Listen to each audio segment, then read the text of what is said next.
mo ní breaking news. Gẹ́gẹ́ bá a ṣe gbọ́, wọ́n ní àwọn agbófinró ti mú àáfàá Ṣakiru Okanlomo ní airport nígbà tó fẹ́ travel tó fẹ́ padà sílùú Amẹ́ríkà. Báwo ló ṣe jẹ́? Kí ló dé tí wọ́n fi mú un? Àwọn wo ló wà nídìí ẹ̀? Ọlọ́run Olódùmarè má mà jẹ́ a pàdé àgbákò.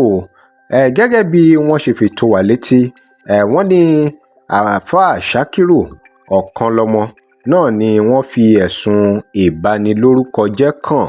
Ẹ̀rí pó lágbára.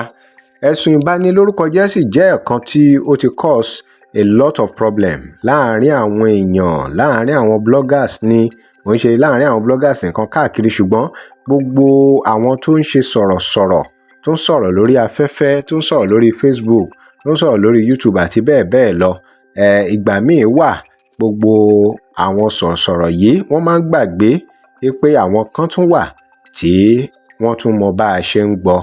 Ọ̀rọ̀ ẹ̀sùn ìbanilórúkọjẹ́ náà ni a gbọ́ pé wọ́n fi kan Alhaji ni wọ́n fi kan àáfàá Okanlomo láti ọ̀dọ̀ Alhaji Akadib. Gẹ́gẹ́ bá a ṣe gbọ́, wọ́n ní kódà àwọn 5 ọ̀tọ̀ọ̀tọ̀ kan náà tún ti wá dìde.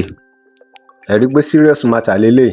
Wọ́n láwọn 5 kan tún ti wá dìde lọ́tọ̀ o, tí wọ́n dìde lórí ọ̀rọ̀ àáfàá Ṣakiru Okanlomo. Kí ló fà á tí ọ̀rọ̀ yìí ṣe wá ń jáde lákòókò yìí? Kí lẹ rò pé ó ṣẹlẹ̀? Kí ló lè dé tó fi jẹ́ wípé àìgbà tí wọ́n fẹ́ máa tẹ̀síwájú lọ sílùú Amẹ́ríkà ni gbogbo ọ̀rọ̀ yìí wá dìde? Wọ́n ní nú àwọn 5 yẹn, àwọn 5 ọ̀tọ̀ọ̀tọ̀ tó dìde yẹn, wọ́n ní 2 wà l'Amẹ́ríkà, àwọn 3 wọ́n wà ní Nàìjíríà.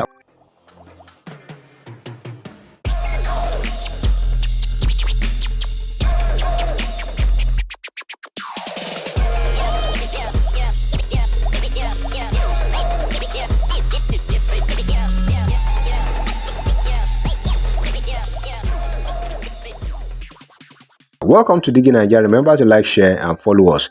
Lórí ọ̀rọ̀ àáfàá Ṣakiru Okanlomo tí wọ́n àwọn agbófinró tí wọ́n gbá mú nígbà tí wọ́n fẹ́ máa tẹ̀síwájú lọ sílùú Amẹ́ríkà, wọ́n gbá wọn mú ní airport gẹ́gẹ́ bá a ṣe gbọ́. Èyí ló fà á o tó ṣe pàtàkì pé kí gbogbo blogger, gbogbo sọ̀rọ̀sọ̀rọ̀ kí wọ́n máa ṣọ̀rọ̀ sọ, kí wọ́n má bàa ṣì sọ. Ọba Elédùà kó má jẹ́ a ṣì sọ.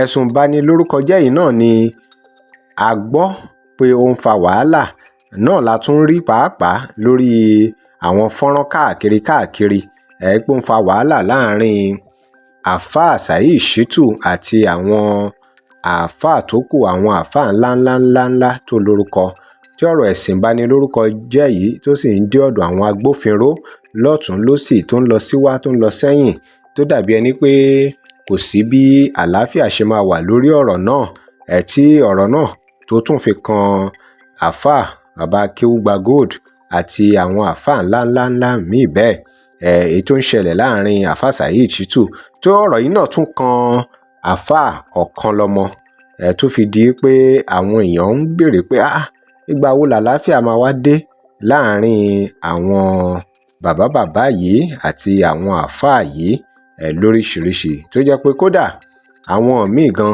tó jẹ́ pé wọn kì í ṣàfà, wọ́n ti dá sọ́rọ̀ yìí, àwọn onímọ́tò ti dá sí àti bẹ́ẹ̀ bẹ́ẹ̀ lọ. Èyí tó wá ṣẹlẹ̀ yìí, ó ṣeéṣe kí ẹ ti máa rò wípé ṣé kìí ṣe pé ó ní ṣe pẹ̀lú ọ̀rọ̀ àáfàá Saheed Shittu àti àwọn àáfàá akeugbagold àti àáfàá Okanlomo àti àwọn àáfàá míì tó kù báyẹn. Ó ṣeéṣe kí ẹ ti máa rò pé àbó ní ṣe pẹ̀lú ẹ̀ ni àbí ò ní ṣe pẹ̀lú ẹ̀ ni. Bó bá ṣe jẹ́, a kúkú gbọ́. Bá a bá sì ti gbọ́ bó ṣe ń lọ, a tún mú wá sí etí ìgbọ́ yín. Àmọ́ pẹ̀lú èyí tó wá ń ṣẹlẹ̀ lọ́wọ́lọ́wọ́ báyìí, ẹ̀yin èèyàn, kí lè ròyìn lórí ọ̀rọ̀ èyí tí wọ́n fi mú àáfàá Ṣakiru Okanlomo lórí ọ̀rọ̀ ìbanilórúkọjẹ́? Kí lè ròyìn lórí ẹ̀? Ẹ drop comment yín sí comment section.